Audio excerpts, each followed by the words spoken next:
Okay guys, आगे continue करेंगे अपन। ठीक है, अपन ने चैप्टर चालू किया था जिसका नाम है पावर्टी। पावर्टी अपन ने काफी कुछ देखा था। पावर्टी क्या होता है, पावर्टी लाइन क्या होती है, कैसे पावर्टी लाइन को कैलकुलेट किया जाता है, कल अपन ने इसके बारे में भी स्टडी करा था। ठीक है, आज अपन देख रहे हैं नया टॉपिक जिसके अंदर है chronic unemployment and under employment. तो क्रॉनिक अनएम्प्लॉयमेंट और अंडर एम्प्लॉयमेंट का मतलब क्या होता है वो देखेंगे। India is a country sustaining chronic unemployment and under employment. तो आपको पता है इंडिया एक ऐसा कंट्री है जहां पे आज से नहीं काफी टाइम से हम लोग क्या कर रहे हैं, क्रॉनिक अनएम्प्लॉयमेंट का मतलब क्या होता है अपन ने देखा था। क्रॉनिक अनएम्प्लॉयमेंट का मतलब वो अनएम्प्लॉयमेंट की सिचुएशन जहां पे बंदा क्या करता है, अनएम्प्लॉयमेंट में most of the time of the year वो अनएम्प्लॉयमेंट में ही रहता है। उसे क्या कहते हैं, उसे कहते हैं अपन क्रॉनिक अनएम्प्लॉयमेंट। क्या कहते हैं उसे, क्रॉनिक अनएम्प्लॉयमेंट। तो या तो वो अनएम्प्लॉयड ही रहता है मैक्सिमम नंबर ऑफ टाइम, तो इसको कहते हैं क्रॉनिक अनएम्प्लॉयमेंट। और दूसरा क्या होता है, अंडर एम्प्लॉयमेंट। तो यहां पे क्या दे रखा है कि chronic unemployment, under employment, poverty just a reflection of unemployment. किसकी वजह से होता है, अनएम्प्लॉयमेंट की वजह से होता है। In 2011-12, the number of unemployed person in India was around 2.45 crore and it further increased to 4.83 till December 2014. आप इमेजिन करो, ठीक है, और आज के टाइम पे कम से कम 7 से 8 करोड़ लोग अनएम्प्लॉयड हैं, क्रॉनिक अनएम्प्लॉयड। अंडर एम्प्लॉयड की बात नहीं कर रहे अपन यहाँ पे अभी, ठीक है। अपन यहाँ पे डिसगाइज्ड अनएम्प्लॉयमेंट की बात नहीं कर रहे। डिसगाइज्ड अनएम्प्लॉयमेंट, क्रॉनिक अनएम्प्लॉयमेंट तो पता नहीं कितने लोग होंगे। अपन बात कर रहे हैं सिर्फ और सिर्फ किसके बारे में, अपन बात कर रहे हैं क्रॉनिक अनएम्प्लॉयमेंट के बारे में, जिनके पास जॉब ही नहीं है maximum number of time of the year. ठीक है, उन लोगों के बारे में बात कर रहे हैं। Just look at this situation ma'am, आप सिचुएशन को ऑब्जर्व करने की कोशिश करो। आई गेटिंग माय पॉइंट और नॉट? ओके, आगे लिखा है इसमें कैपिटल डेफिशिएंसी। कैपिटल डेफिशिएंसी भी क्या है, इंडिया का एक बहुत बड़ा रीजन है। ठीक है, कि यहाँ पे क्या नहीं हो पाता, ठीक है, यहाँ पे एम्प्लॉयमेंट इतना क्रिएट नहीं हो पाता। ठीक है, तो नेक्स्ट सिचुएशन क्या दे रखी है, नेक्स्ट सिचुएशन दे रखी है अपने को, कौन सी नेक्स्ट सिचुएशन दे रखी है, कैपिटल डेफिशिएंसी की। कौन सी, capital deficiency. Capital is one of the principal factor of economic growth. Accumulation of capital point to a rise in production capacity of a nation. Unfortunately, capital stock and capital formation continue to be highly deficient. Lack of capital point to low production capacity. In turn, low production capacity leads to low level of employment, and low level of employment implies, ठीक है, high level of poverty. So basically क्या होता है, आप एक example सुनो। ठीक है, एग्जांपल सुनना, एग्जांपल बताता हूँ मैं आपको हुआ क्या। सिचुएशन कुल मिला के ये हो रही है कि बेटा अपन जैसे बात कर रहे हैं किसके बारे में, अपन बात कर रहे हैं जब अनएम्प्लॉयमेंट के बारे में। ठीक है, तो अनएम्प्लॉयमेंट का एक बहुत बड़ा रीजन है कैपिटल डेफिशिएंसी। अगर आपके पास बिजनेस के अंदर चलाने के लिए अच्छा खासा कैपिटल हो तो आप और लोगों को भी क्या कर सकते हो, अपॉइंट कर सकते हो अपने बिजनेस के अंदर। यस और नो भाई, अगर आज मेरे पास पैसा है, ठीक है, तो मैं क्या कर सकता हूं, मैं यहाँ पे लोगों को एम्प्लॉय कर सकता हूँ। I can appoint more and more people, right. तो अगर मेरे पास पैसा होगा तो मेरे को किसी को जॉब देने में दिक्कत नहीं आएगी, मैं उसको अपॉइंट कर सकता हूँ, जॉब दे सकता हूँ, सिक्योर जॉब हो जाएगी मेरे एम्प्लॉयज के पास में। बट प्रॉब्लम है कि अगर मेरे पास मान लो पैसा नहीं होता तो क्या होता है उस कंडीशन में, उस कंडीशन में मैं इतने जॉब्स नहीं दे सकता। तो यही चीज बोल रहा है कि यहाँ पे कैपिटल डेफिशिएंसी भी एक ऐसा रीजन है जिसकी वजह से आप इतने जॉब्स क्या नहीं कर पाते, क्रिएट नहीं कर पाते। So capital is one of the principal factor of economic growth. Accumulation of capital point to a rise in production capacity of a nation. अगर लोगों के पास पैसा होगा तो अल्टीमेटली क्या होगा, प्रोडक्शन कैपेसिटी बढ़ेगी। तो मोर प्रोडक्शन कैपेसिटी मतलब more labour required, more requirement of labour leads to what, more requirement of labour leads to, कि जितना ज्यादा लेबर अपने को चाहिए, जितना ज्यादा अपने पास लेबर होगा तो उतना ज्यादा क्या होगा, उतना बेटर प्रोडक्शन, ठीक है, उतना बेटर एम्प्लॉयमेंट, जितना बेटर एम्प्लॉयमेंट उतना बेटर नेशन की क्या होगी, growth. But unfortunately capital stock and capital formation highly deficient है। ना तो हमारे पास इतना पैसा होता है, ना हम इतने जल्दी से फॉर्म कर पाते हैं। Lack of capital point to low production capacity, कम पैसा, ठीक है, lower production. In turn low production capacity leads to low level of employment, low level of employment हो जाएगा, and low level of employment implies high level of poverty. जितना कम employment उतनी ज्यादा पॉवर्टी नजर आएगी, जितना कम एम्प्लॉयमेंट उतनी ज्यादा पॉवर्टी नजर आएगी। इसमें किसी को भी डाउट पूछना तो पूछो। आगे लिखा है lack of able and efficient entrepreneur. अब इंडिया के अंदर क्या होता है, मैं आपको एक बात बताता हूं। अगर मैं आप लोगों से पूछूं तो मैक्सिमम लोग पता है क्या बोलते हैं, कि अगर मैं आप लोगों से पूछता हूं, ठीक है, कि फ्यूचर में आप लोग क्या करना चाहते हो, तो कुछ लोग तो बोलेंगे कि हम लोग क्या करना चाहते हैं, जॉब करना चाहते हैं। भाई हम लोग हमारी पढ़ाई करने के बाद जॉब करना चाहते हैं। कुछ लोग तो ये बोलेंगे, कुछ लोग बोलेंगे कि हम बिजनेस करना चाहते हैं। अब मैंने जब आप लोगों से पूछा कि बिजनेस किस चीज का करना चाहते हो, तो आप लोगों ने कहा सर हम लोग शॉप ओपन कर लेंगे। ठीक है, हम लोग क्या कर लेंगे, शॉप ओपन कर लेंगे। ठीक है, फाइनेंस का काम कर लेंगे। ठीक है, हम लोग, ठीक है, ट्रेडिंग का काम कर लेंगे। ठीक है। तो लोगों की क्या है, सोच ये रह गई है कि लोग को बेसिकली काम क्या करना है, उन लोग को काम ये करना है कि यहाँ पे लोग क्या करना चाहते हैं, कोई ऐसा प्रोडक्टिव जॉब नहीं करना चाहता कोई जिसके अंदर मैन्युफैक्चरिंग चालू हो सके। क्या चालू हो सके, मैन्युफैक्चरिंग चालू हो सके। तो लोग जनरली मैन्युफैक्चरिंग, प्रोडक्टिविटी, प्रोडक्शन वाले जॉब्स इनसे दूर ही रहना चाहते हैं, क्योंकि उनको पता है कि इसके लिए इन्वेस्टमेंट बहुत ज्यादा चाहिए और एक फैक्ट्री चालू करने के लिए तो बहुत ज्यादा मददफोड़ी होती है। तो पीपल आर लाइक कि हमें फैक्ट्री चालू ही नहीं करनी है, हमें फैक्ट्री चालू करने में इंटरेस्ट ही नहीं है, क्योंकि फैक्ट्री चालू करने से क्या होगा बेटा, उनको लगता है कि फैक्ट्री चालू करेंगे तो उनका कॉस्ट बहुत ज्यादा लग जाएगा, इतना उनके पास पैसा नहीं है, इतना टेंशन कौन लेगा। इंडिया के अंदर किसी के पास ज्यादा पैसा हो जाता है तो बिल्डिंग बना के किराए पे दे देता है। मतलब लोगों को ये प्रोडक्टिविटी लगती है। तो ये कहां से है प्रोडक्टिविटी? प्रोडक्टिविटी के जो मेन बिजनेसेस होते हैं वो कौन से होते हैं? डेफिनेटली मैन्युफैक्चरिंग वाले, प्रोडक्ट बनाने वाले। तो लोगों की सोच ही नहीं है इस तरीके से प्रोडक्ट लॉन्च करने की, प्रोडक्ट्स बनाने की। तो GDP growth needs efficient and skilled entrepreneur. GDP growth के लिए क्या चाहिए हमें? एफिशिएंट और स्किल्ड एंटरप्रेन्योर चाहिए। Unfortunately India lakhs entrepreneurial skills. India में किस चीज की कमी है? एंटरप्रेन्योरियल स्किल्स की कमी है, क्योंकि हमारी बचपन से सोच ही ऐसी डेवलप नहीं होती है। ना तो हमारे पेरेंट्स इस तरीके की सोच डेवलप कर पाते हैं कभी कभी, और ना ही हो सकता है कि हम लोग की एजुकेशन इस तरीके की हो जहां पे हम लोग इस तरीके की सोच को डेवलप कर सके। अब अगर आपको बचपन से ही पढ़ाया जाएगा फैक्ट्री के बारे में, फैक्ट्रीज विजिट करवाई जाए, अगर सोचो इमेजिन करो कि स्कूल वाले आपको हर महीने किसी ना किसी फैक्ट्री के टूर पे लेके जाए, तो आप लोग कितना सीखोगे, आप इमेजिन करो। बट ऐसा सिखाया नहीं जाता, और फिर अपने को मन में आएगा कि अपन लोग क्या करें, अपन लोग खुद भी अपनी फैक्ट्री लॉन्च कर सकते हैं, मैन्युफैक्चरिंग स्टार्ट कर सकते हैं। बट दिस इज लाइक, ठीक है, ये इंडिया के अंदर ऐसा नहीं है। तो consequently production activity has failed to gather a momentum. अब सीधी सी बात है, एंटरप्रेन्योरियल स्किल्स नहीं है, क्योंकि लोगों को पता नहीं था कैसे बिजनेस करना है, कैसे मैन्युफैक्चरिंग करनी है, इसके बारे में इतनी नॉलेज नहीं है, और ना ही कोई ऐसे इंस्टीट्यूट्स हैं जो मैन्युफैक्चरिंग या फैक्ट्री का आपको काम सिखाए। उस कंडीशन में क्या है, इतना आप एंटरप्रेन्योरियल स्किल सीख नहीं पाते। Consequently production activity has failed to gather a momentum. ठीक है, अल्टीमेटली क्या होता है कि इतना ज्यादा प्रोडक्शन हो नहीं पाता, implying that we have failed to tackle the poverty। और इसकी वजह से हम लोग पॉवर्टी क्या नहीं कर पाते, टैकल नहीं कर पाते। आगे देखते हैं क्या लिखा है, आउटडेटेड सोशल इंस्टीट्यूशंस। अब आउटडेटेड सोशल इंस्टीट्यूशंस का मतलब क्या है कि social structure of a country is full of outdated traditions and institutions like caste system, joint family system। ये भी हमारे यहाँ पे बहुत ज्यादा है। कास्ट सिस्टम हो गया, जॉइंट फैमिली सिस्टम हो गया, ठीक है, कि अच्छा आप जैन हो तो जैन को मैं नौकरी दे दूंगा, कोई दिक्कत नहीं है, ठीक है। अच्छा आप कौन हो, ठीक है, अच्छा अग्रवाल हो, मैं आपको जॉब दे दूंगा, ठीक है। अच्छा आप मुस्लिम हो, ठीक है, मैं आपको जॉब दे दूंगा। क्रिश्चियन हो, मैं क्रिश्चियन हूँ, मैं आपको जॉब दे दूंगा। तो लोगों का नहीं है बड़ा ऐसा अपने कास्ट को, अपने रिलीजन को लेके ना लोगों की सोच इस तरीके से। अगर आप ये कास्ट, रिलीजन, इस सबको हटा के सिर्फ टैलेंट के बेसिस पे जॉब्स को अगर सोचो तो क्या होगा, तो ज्यादा से ज्यादा एफिशिएंट एंटरप्रेन्योर और एफिशिएंट लोग आपके पास जॉब कर पाएंगे, यस और नो? बट ऐसा हो नहीं पाता कभी कभी। तो सोशल स्ट्रक्चर ना काफी इस तरीके से आउटडेटेड हो चुका है। ट्रेडिशनल इंस्टीट्यूशन जो है, caste system, joint family system काफी पुराने हो चुके हैं। अच्छा, जॉइंट फैमिली सिस्टम में भी ये प्रॉब्लम आती है कभी कभी कि बच्चे को ग्रो नहीं करने दिया जाता। जॉइंट फैमिली सिस्टम ऐसा है कि गांव में है, गांव में पेरेंट्स हैं, 4 बच्चे हो गए, उनको बाहर नहीं भेजेंगे, बोले तो गांव में रह ले, तो जो कमाए। और बच्चे की भी आदत क्या हो जाती है, बच्चे की भी ऐसी आदत हो जाती है कि वहीं पे रहना है, उसी शहर में रहना है, वहीं पे उन लोगों को क्या होता है, उनकी डिमांड्स ही नहीं होती।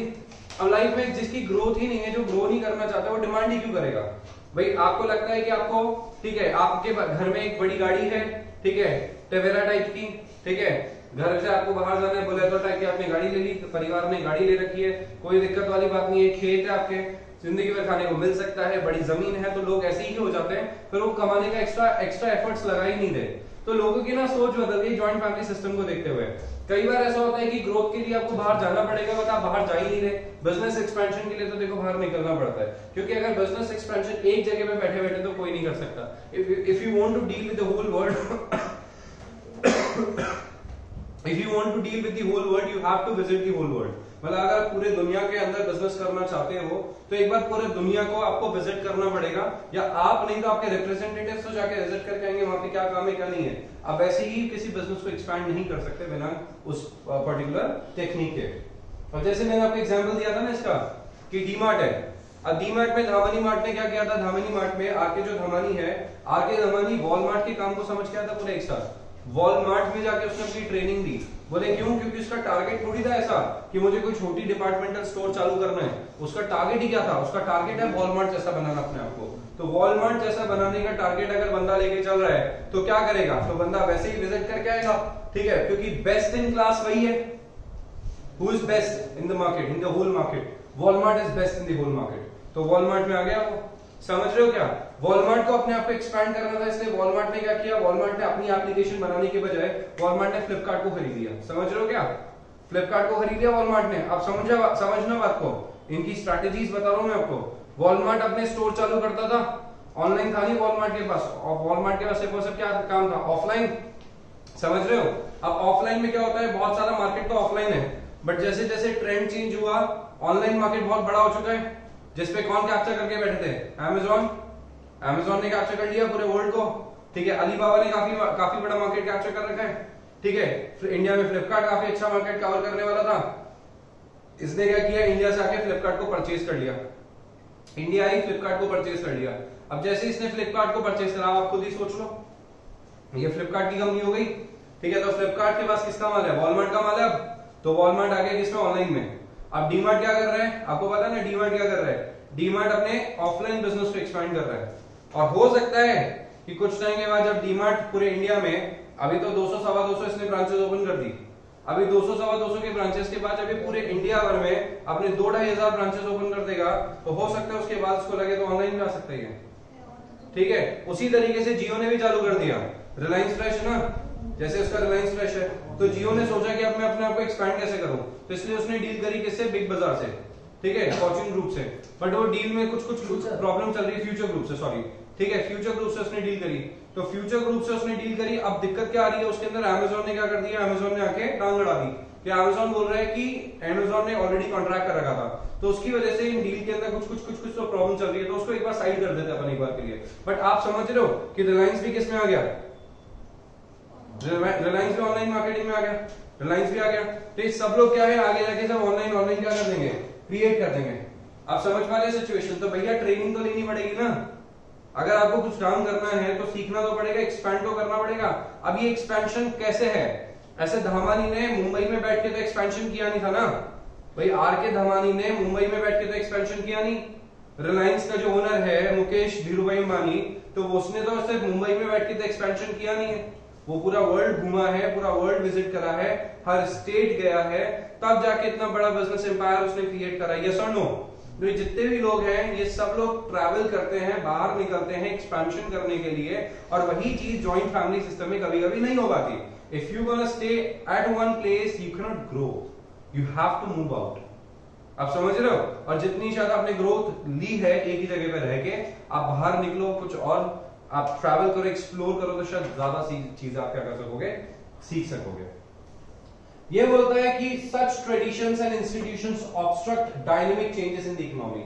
ऐसे ऑब्स्ट्रक्शन, ये जो ठीक है ऑब्स्ट्रक्शंस है, इसकी वजह से डायनामिक एक बड़ा चेंज नहीं आ पाता हमारी इकोनॉमी के अंदर। एक बड़ा चेंज हमें लाना है इकोनॉमी के अंदर। ठीक है, growth rate is hampered and poverty sustain. Growth rate hamper हो जाती है, पॉवर्टी वैसी की वैसी मेंटेन रहेगी, तो उसी चीज को अपने को उसी चीज के ऊपर क्या करना पड़ेगा, वर्क करना पड़ेगा। बोलो समझ आया कि नहीं आया?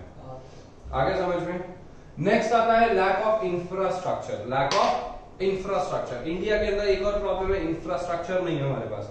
अभी इंफ्रास्ट्रक्चर पे हमने बहुत काम कर लिया, वैसे तो काफी काम कर लिया, काफी बेटर कर लिया हमने इंफ्रास्ट्रक्चर, बट इसके ऊपर हमें और भी वर्क करना पड़ेगा। देखो सीधी सी बात है, इंफ्रास्ट्रक्चर डेवलप होने के साथ दो काम होंगे। इंफ्रास्ट्रक्चर जितना ज्यादा डेवलप होगा, पहला काम तो ये होगा, जब डेवलपमेंट होगा ना इंफ्रास्ट्रक्चर का, तो बहुत सारे लेबर को नौकरी मिल जाएगी, बहुत सारे लेबर्स के पास जॉब हो जाएगी, काम मिल जाएगा उनको। तो पहला तो बेनिफिट ये है। और दूसरा है इंफ्रास्ट्रक्चर डेवलपमेंट होने का, कि इंफ्रास्ट्रक्चर अगर आपने डेवलप किया तो जो वहां पे आराम से वो लोग क्या कर सकते हैं, अपनी वहां पे फैक्ट्रीज आके चालू कर सकते हैं, वेयर हाउस चालू कर सकते हैं, प्रोडक्शन यूनिट चालू कर सकते हैं, बैंक्स वगैरह चालू कर सकते हैं। तो इससे जॉब अपॉर्चुनिटीज क्रिएट होगी। क्या क्रिएट होगी? जॉब अपॉर्चुनिटीज क्रिएट होगी। आज से 10 साल पहले अगर अपन जगतपुरा की बात करें, ऑलमोस्ट खाली पड़ा था जगतपुरा। जगतपुरा की आज जो पॉपुलेशन है ना, और जितने बिजनेसेस आज है जगतपुरा में, 10 साल पहले मेरे हिसाब से शायद इसका 10% ही होंगे। आज भी जगतपुरा कितना खाली पड़ा है, तो 10 साल पहले सिर्फ इसका 10% था। तो आप सोचो, ठीक है, वो एक टाइम था। और 10 साल के बाद आप इमेजिन नहीं कर सकते वहां पे इतना रश होगा, इतना ज्यादा रश, इतनी ज्यादा भीड़ होगी जगतपुरा के अंदर। डेवलपमेंट हो रहा है। तो मैं आपको सिर्फ एक एग्जांपल देके क्या समझा रहा हूं, इंफ्रास्ट्रक्चर डेवलपमेंट। जैसे सरकार ने वहां को टारगेट बनाया, सरकार ने वहां पे रोड्स बनाई ठीक है, सरकार ने वहां पे, ठीक है, फ्लाईओवर से कनेक्टिविटी दी, सरकार ने वहां पे कॉलेजेस को जमीन दी कि तुम कॉलेजेस जाके ओपन करो, कॉलेजेस वहां पे ओपन हुए, अपने आप इंफ्रास्ट्रक्चर वहां पे क्या हो गया, बनना चालू हो गया, और धीरे धीरे धीरे धीरे सोचो कितने हजारों लाखों, ठीक है, लोगों को नौकरियां मिलना चालू हो गई, मतलब काम मिलना चालू हो गया, कितनी सारी शॉप्स ओपन हो चुकी है, कितने सारे शोरूम्स ओपन हो चुके हैं, कितने बिल्डर्स ने वहां पे क्या करा, ठीक है, कंस्ट्रक्शन करना चालू कर दिया, मतलब हजारों लाखों लोगों को वहां पे नौकरी मिली हुई है। लेबर वहीं पे बिल्डिंग का कंस्ट्रक्शन का काम कर रहा है तो नौकरी तो मिली हुई है ही ना उसे। बोलो समझ आया कि नहीं आया? कॉन्सेप्ट क्लियर हो गया? पक्का? हाँ जी, देखिए, तो एनर्जी, ट्रांसपोर्ट एंड कम्युनिकेशन, ये तीन चीजें होती है, एनर्जी, ट्रांसपोर्ट एंड कम्युनिकेशन, ये तीनों चीजों की जरूरत है। तो ट्रांसपोर्टेशन के लिए रोड बना दी वहां पे, एनर्जी के लिए लाइट्स वहां पे लगा दी, सरकार ने यही किया, ठीक है, कम्युनिकेशन के लिए वहां पे कम्युनिकेशन चैनल बना दिए। 10 साल पहले जगतपुरा में नेटवर्क नहीं मिलता था, जगतपुरा में हेलो हेलो हेलो हेलो गली के बाहर होना पड़ता था बात करने के लिए, यही चलता था जगतपुरा में, और अभी देखो फुल नेटवर्क आता है वहां पे। समझ रहे हो क्या ये चीज? रोड्स पहले वहां पे कच्ची रोड थी, अब प्रॉपर रोड बन गई, ठीक है, एनर्जी, लाइट वहां पे जगतपुरा में 24 घंटे आ रही है, ऐसी कोई दिक्कत नहीं है, कोई फैमिली ऐसे नहीं है कि हाँ नहीं आता, 4 घंटे लाइट आती है, शायद 10 साल पहले वहां पे सिर्फ 4 घंटे लाइट आती थी। अपन यहाँ पे अपने घर पे 1 आधा घंटे कोई लाइट चली जाती थी तो चली जाती थी, अदरवाइज आती थी, और वहां पे सिर्फ 4 घंटे 5 घंटे 6 घंटे लाइट आती थी। अब सोचो, आप खुद ही सोच के देख लो, इंफ्रास्ट्रक्चर तो डेवलपमेंट हुआ ही ना वहां पे। एक एग्जांपल दे रहा हूं मैं उस जगह का, तो आपने सरकार ने वहां पे उसको एरिया को टारगेट किया, डेवलप किया, तो कितना जल्दी डेवलप हो गया वो एरिया, आप समझ गए? तो ये बोलता है communication the vital components of economic infrastructure. आगे दे रखा है इसके अंदर, as well as education, health and housing services. The principal components of social infrastructure are grossly deficient. Principal components क्या है? Grossly deficient है। Economic and social infrastructure serve as the foundation of growth and development. Economic और social infrastructure तो क्या है? They are foundation of growth and development. This foundation continues to be weak and unstable. आपको पता है थोड़ा weak है, unstable है, ठीक है? Unstable despite of more than 67 years of planning. 67 years of planning के बाद भी हम लोग अभी तक क्या है? हम लोग एक strong foundation create नहीं कर पाए। Slow pace of growth and persistence of poverty are obvious consequences. यही होगा, growth rate भी कम और poverty भी ज्यादा। आगे दे रखा है poverty with reference to unequal distribution of income. अब ये एक प्रॉब्लम ये भी है कि चलो एक तो था कि इंफ्रास्ट्रक्चर प्रॉपर नहीं है, डेवलपमेंट नहीं हो पा रहा। अब दूसरा क्या होता है, दूसरा यहाँ पे किस बारे में बात कर रहा है? दूसरा बात कर रहा है, ठीक है, poverty with reference to unequal distribution of income। Unequal distribution of income की वजह से भी पॉवर्टी क्रिएट हो जाती है। और देखो सीधी सी बात है, इंडिया तो एक ऐसा कंट्री है जहां के टॉप 20% लोग और बाकी 80% लोग बराबर है। टॉप 20% लोगों के पास इतना धन है, इतना पैसा है, जो बाकी टॉप 80% के पास होगा।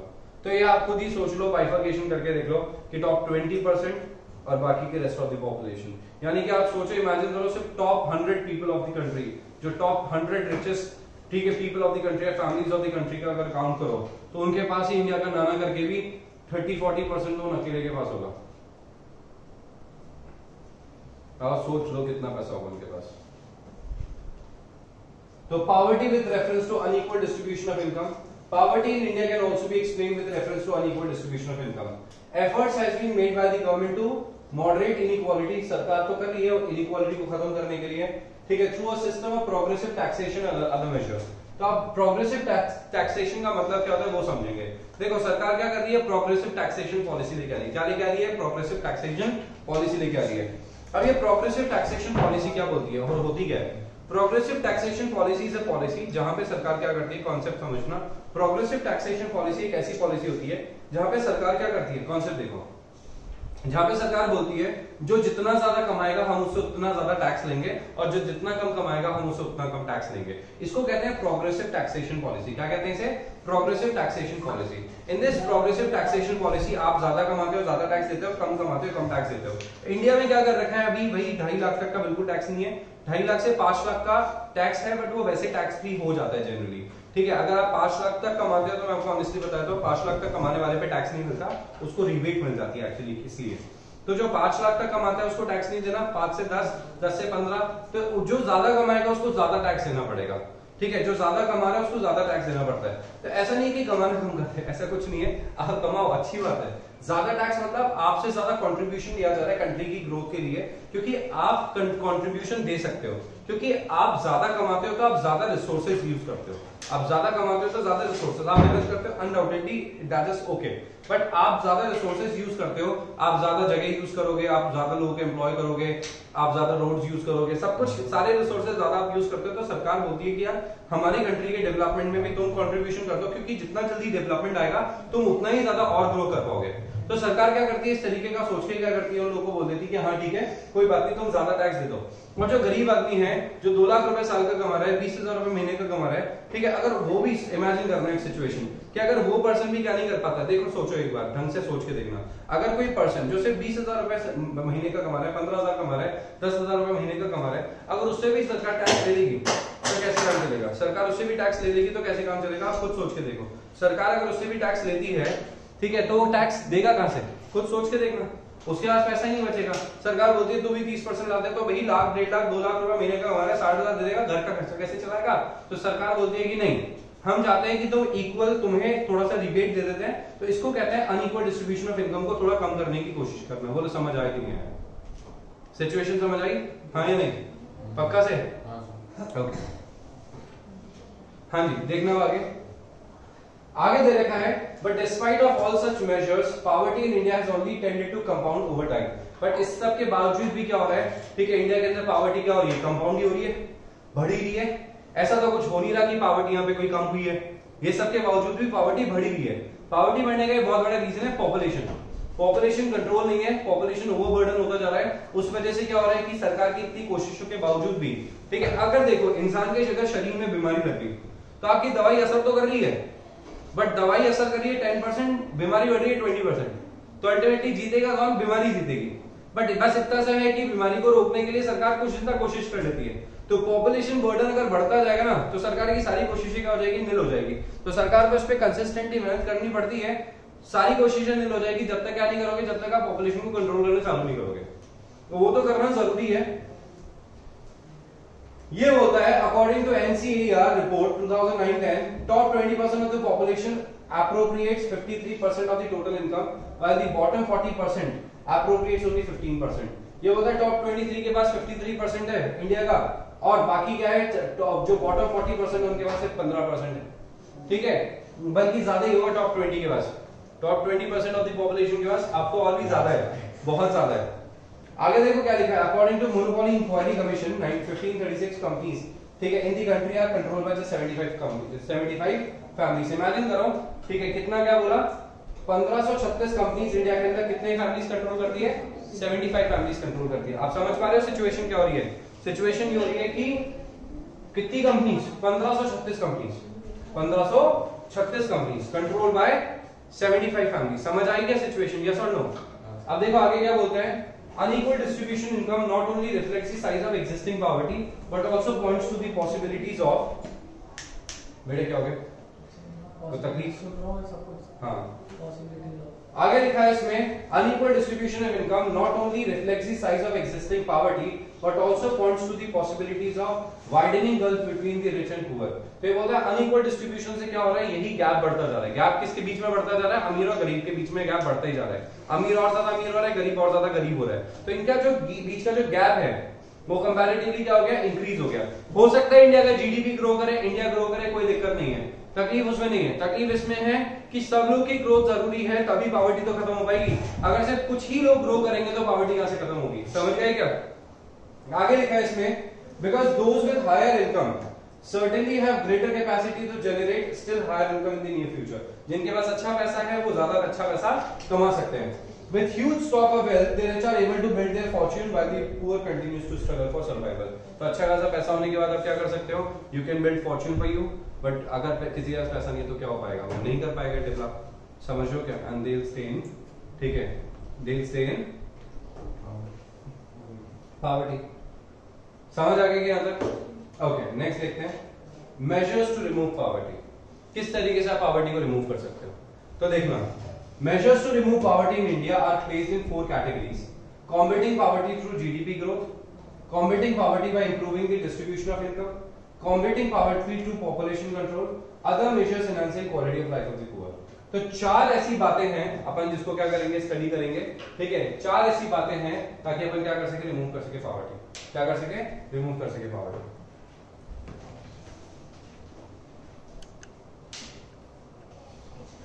ओके, तो बात कर रहे हैं अपन किसके बारे में, मेजर्स टू रिमूव पॉवर्टी के बारे में। मेजर्स टू रिमूव पॉवर्टी 4 हैं। Combating poverty through GDP growth. पहले तो क्या करना है, कॉम्बेट। कॉम्बेट मतलब लड़ना। पॉवर्टी से अपन कैसे लड़ सकते हैं, इन 4 तरीकों से अपन पॉवर्टी को खत्म कर सकते हैं। वो 4 तरीके क्या क्या हैं जिनसे आप पॉवर्टी को खत्म कर सकते हो। पहला तो है कॉम्बेटिंग पॉवर्टी, पॉवर्टी को खत्म करना, पॉवर्टी से लड़ना। कॉम्बेट करना मतलब लड़ना उससे। तो combating poverty through GDP growth, अपन जीडीपी ग्रोथ करके क्या कर सकते हैं, पॉवर्टी को खत्म कर सकते हैं। जितना बेटर जीडीपी रहेगा उतना अपन क्या कर सकेंगे, ठीक है, जीडीपी जितना ज्यादा रहेगा अपन पॉवर्टी को उतना ही जल्दी खत्म कर सकते हैं। दूसरा होता है poverty, combating poverty by improving the distribution of income. Distribution of income को क्या कर सकते हैं अपन, बढ़ा के बेटर करके अपन क्या कर सकते हैं, पॉवर्टी से लड़ाई कर सकते हैं। ठीक है, जैसे अपन ने सरकार ने ऑलरेडी कर रखा है इसके लिए, तो ठीक है कि जो ज्यादा कमाते हैं उनके ऊपर ज्यादा टैक्स लगता है और जो कम कमाते हैं उसके ऊपर कम टैक्स लगता है। ये तो सरकार कर ही रही है, ऑलरेडी कर रही है। ठीक है, combating poverty through population control. I told you this is the most important thing. सरकार को इसके अगेंस्ट एक्शंस लेने चाहिए। Measures, other measures enhancing quality of life of poor. ऐसे मेजर्स लाने चाहिए जिससे quality of life of poor improve हो सके, सो दैट वो भी सोच सके कि हमें और ग्रो करना है। ठीक है, ग्रोथ उसके दिमाग में भी आ सके और वो कॉम्बैट कर सके, पॉवर्टी से लड़ने की कोशिश कर सके। ये 4 तरीके हैं जिससे अपन क्या कर सकते हैं, पॉवर्टी से लड़ सकते हैं। वो 4 तरीके क्या है, वो 4 तरीके हैं जीडीपी ग्रोथ, दूसरा क्या है डिस्ट्रीब्यूशन ऑफ इनकम, तीसरा क्या है पॉपुलेशन कंट्रोल, चौथा है क्या, क्वालिटी ऑफ लाइफ को इंप्रूव करना। 4 बातें हो गई, क्या क्या 4 बातें हो गई, रिपीट करेंगे। जीडीपी ग्रोथ, ठीक है, नेक्स्ट क्या है, ठीक है, डिस्ट्रीब्यूशन ऑफ इनकम, और नेक्स्ट क्या है, ठीक है, पॉपुलेशन कंट्रोल, और लास्ट आता है क्वालिटी ऑफ लाइफ को एनहांस करना। समझ गए क्या, यस और नो? तो भैया ध्यान रखना क्या करना है अपने को जीडीपी की क्वालिटी का ध्यान रखना है। किसकी ध्यान रखना है, जीडीपी की क्वालिटी का ध्यान रखना है। ये बहुत इंपॉर्टेंट टॉपिक है। इसमें अपने को क्या ध्यान रखना है, जीडीपी की क्वालिटी का। किसका ध्यान रखना है अपने को, जीडीपी की क्वालिटी का ध्यान रखना है। किसकी क्वालिटी का ध्यान रखना है, जीडीपी की क्वालिटी का। अगर आप क्या करना चाहते हो, पॉवर्टी रिमूव करना चाहते हो, तो क्या कर दोगे, जीडीपी की क्वालिटी को इंप्रूव कर दो, पॉवर्टी खत्म। जीडीपी की क्वालिटी को इंप्रूव कर दो, पॉवर्टी खत्म। जी से जीडीपी ग्रोथ, ठीक है, दूसरा क्या है, डी से डिस्ट्रीब्यूशन ऑफ इनकम, पी से पॉपुलेशन कंट्रोल, ठीक है, और क्यू क्वालिटी से quality of life poor, quality of life of the poor. हाँ, ये बना रखा मैंने। ठीक है, तो अपने को क्या करना है, अपने को जीडीपी की क्वालिटी बेटर करनी है। जितनी बेटर जीडीपी की क्वालिटी, उतना ही क्या कर सकते हैं अपन, पॉवर्टी को रिमूव कर सकते हैं। तो मेजर्स टू रिमूव पॉवर्टी क्या है अपने लिए, जीडीपी की क्वालिटी को इंप्रूव कर दो। क्या कर दो, जीडीपी की क्वालिटी को इंप्रूव कर दो। समझ गए क्या, जीडीपी की क्वालिटी मतलब जी से जीडीपी ग्रोथ, डी से डिस्ट्रीब्यूशन ऑफ इनकम, पी से पॉपुलेशन कंट्रोल, और क्वालिटी मतलब एनसी की क्वालिटी ऑफ लाइफ को। बोलो कौन है जिससे समझ नहीं आया, जिसे डाउट है, ठीक है।